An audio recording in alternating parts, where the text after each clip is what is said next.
আসসালামু আলাইকুম, স্বাগতম জানাচ্ছি বাংলা আপডেট চ্যানেলের আন্তর্জাতিক সংবাদে। শুরুতেই থাকছে সংবাদ শিরোনাম।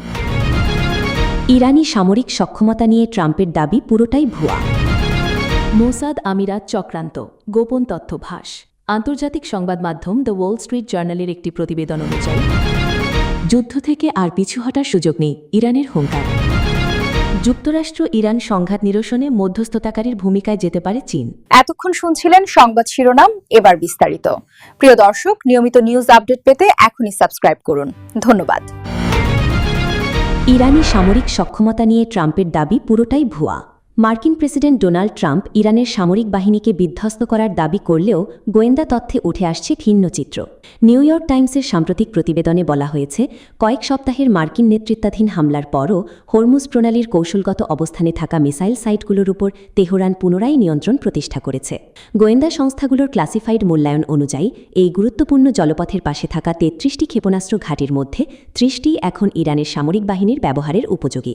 পেন্টাগনের শীর্ষ কর্মকর্তারা এবং খোদ প্রেসিডেন্ট ট্রাম্প যেখানে দাবি করেছিলেন যৌথ অভিযানে ইরানকে অকার্যকর করে দেওয়া হয়েছে, সেখানে নতুন এই তথ্য মার্কিন প্রশাসনের প্রকাশ্য বক্তব্যের বিশ্বাসযোগ্যতাকে প্রশ্নের মুখে ফেলেছে। প্রতিবেদনে বলা হয়েছে, যুদ্ধের আগের তুলনায় ইরানের হাতে এখনও প্রায় ৭০% মোবাইল মিসাইল লঞ্চার এবং বিপুল পরিমাণ ব্যালিস্টিক ও ক্রুজ ক্ষেপণাস্ত্রের মজুদ রয়ে গেছে। এমনকি দেশটির ভূগর্ভস্থ ক্ষেপণাস্ত্র সংরক্ষণাগারগুলোর প্রায় ৯০% এখন আংশিক বা পূর্ণাঙ্গভাবে সচল অবস্থায় রয়েছে বলে মনে করছেন গোয়েন্দারা।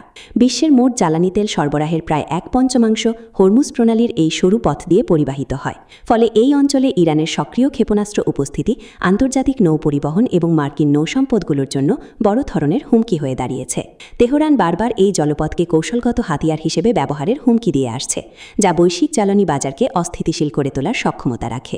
এই সংঘাতের ফলে ওয়াশিংটনের সামরিক ব্যয় এবং সমরাস্ত্রের মজুদ নিয়ে নতুন করে বিতর্ক শুরু হয়েছে। জানা গেছে, অভিযানে ১,০০০-এর বেশি টমাহক এবং বিপুল সংখ্যক প্যাট্রিয়ট মিসাইল ব্যবহার করার ফলে মার্কিন অস্ত্রাগারে উল্লেখযোগ্য টান পড়েছে। মূলত চীন বা উত্তর কোরিয়ার সঙ্গে সম্ভাব্য ভবিষ্যতের কোনো সংঘাতের কথা মাথায় রেখে অস্ত্র মজুদ রক্ষার স্বার্থেই পেন্টাগন ইরানের অত্যন্ত সুরক্ষিত বা বাংকার সদৃশ ঘাঁটিগুলো পুরোপুরি ধ্বংস করা থেকে বিরত ছিল। তবে হোয়াইট হাউস এবং পেন্টাগন এখনও দাবি করে যাচ্ছে তাদের অভিযান সফল এবং ইরানকে চরমভাবে দমন করা সম্ভব হয়েছে।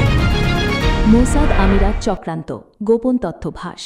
আন্তর্জাতিক সংবাদ মাধ্যম দ্য ওয়াল স্ট্রিট জার্নালের একটি প্রতিবেদন অনুযায়ী ইরানের ওপর সামরিক হামলা জোরদার করার লক্ষ্যে সাম্প্রতিক মাসগুলোতে ইসরায়েলি গোয়েন্দা সংস্থা মোসাদের প্রধান ডেভিড বার্নিয়া অন্তত ২ বার গোপনে সংযুক্ত আরব আমিরাত সফর করেছেন। গত মার্চ ও এপ্রিল মাসে আবুধাবিতে অনুষ্ঠিত এই গোপন বৈঠকগুলোর মূল উদ্দেশ্য ছিল ইরানের বিরুদ্ধে ইসরায়েল আমিরাতের সামরিক তৎপরতার মধ্যে সমন্বয় সাধন করা। কেবল মোসাদ প্রধানই নন, ইসরায়েলি যুদ্ধ মন্ত্রণালয়ের পরিচালক জেনারেল আমির বারাম এবং শিনবেদ প্রধান ডেভিড জিনিও সাম্প্রতিক সময়ে আমিরাত সফর করেছেন বলে বিভিন্ন সংবাদ সংস্থা নিশ্চিত করেছে। প্রতিবেদনে আরও দাবি করা হয়েছে, তেহরান ও ওয়াশিংটনের মধ্যে যুদ্ধবিরতি ঘোষণার মাত্র কয়েক ঘণ্টার মাথায় এপ্রিলের শুরুতে ইরানের লাভান দ্বীপের একটি তেল শোধনাগারে হামলা চালায় সংযুক্ত আরব আমিরাত। অন্যদিকে ফেব্রুয়ারির শেষ দিকে ইরানের বিরুদ্ধে সামরিক অভিযান শুরু হওয়ার পরপরই আমিরাতের সুরক্ষায় ইসরায়েল সেখানে আয়রন প্রতিরক্ষা ব্যবস্থা এবং এটি পরিচালনার জন্য সেনা মোতায়েন করেছে বলে জানা গেছে। মূলত ইরানের বিধ্বংসী ক্ষেপণাস্ত্র ও ড্রোন হামলার মুখে আবুধাবি জরুরি ভিত্তিতে এই সাহায্য চেয়েছিল। ইরানি কর্তৃপক্ষ এই পরিস্থিতির ওপর কড়া নজর রাখছে এবং তারা বারবার সতর্ক করে বলেছে, আরব আমিরাত নিজেদের ভূখণ্ডে মার্কিন ও ইসরায়েলি বাহিনীকে ঘাঁটি কেড়ে বসার সুযোগ দিয়ে ইরানের বিরুদ্ধে সরাসরি আগ্রাসনে অংশ নিচ্ছে।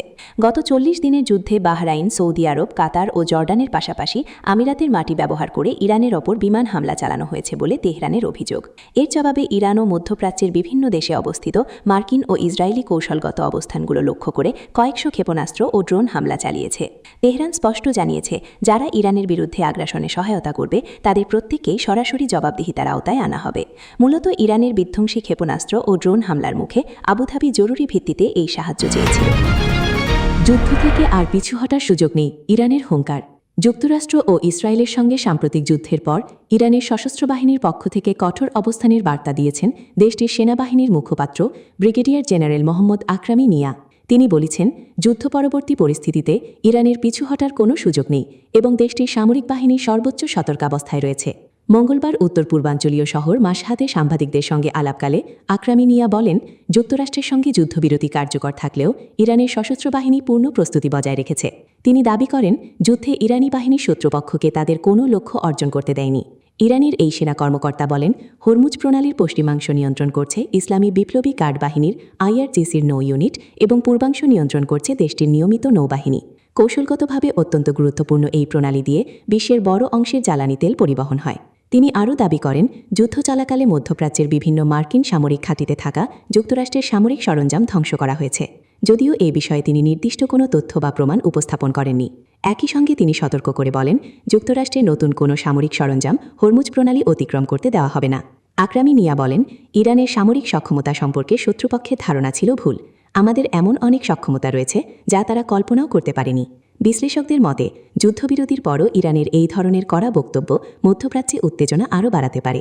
বিশেষ করে হরমুজ প্রণালীকে ঘিরে নতুন করে সামরিক উত্তেজনা তৈরি হলে বৈশ্বিক জ্বালানি বাজারেও এর প্রভাব পড়ার আশঙ্কা রয়েছে।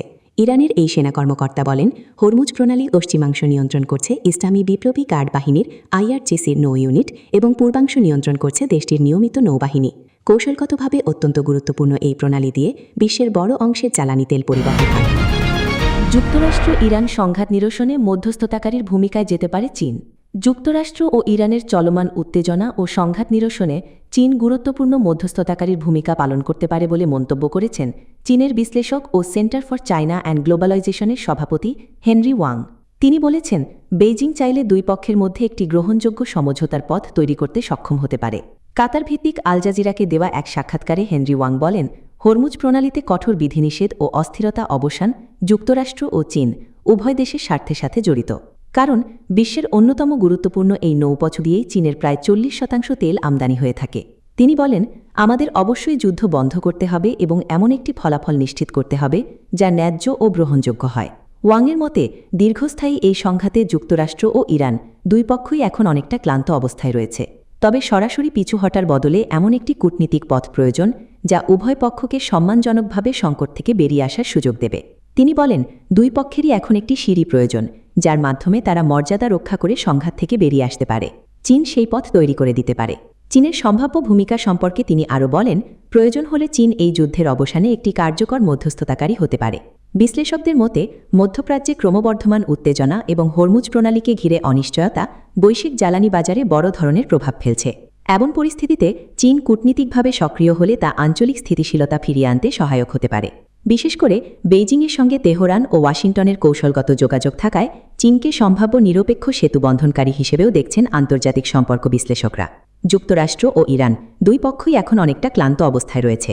তবে সরাসরি পিছু হটার বদলে এমন একটি কূটনীতিক পথ প্রয়োজন যা উভয় পক্ষকে সম্মানজনকভাবে সংকট থেকে বেরিয়ে আসার সুযোগ দেবে। যুক্তরাষ্ট্র ইরান সংঘাত নিরসনে মধ্যস্থতাকারীর ভূমিকায় যেতে পারে চীন। যুক্তরাষ্ট্র ও ইরানের চলমান উত্তেজনা ও সংঘাত নিরসনে চীন গুরুত্বপূর্ণ মধ্যস্থতাকারীর ভূমিকা পালন করতে পারে বলে মন্তব্য করেছেন চীনের বিশ্লেষক ও centre for China and globalization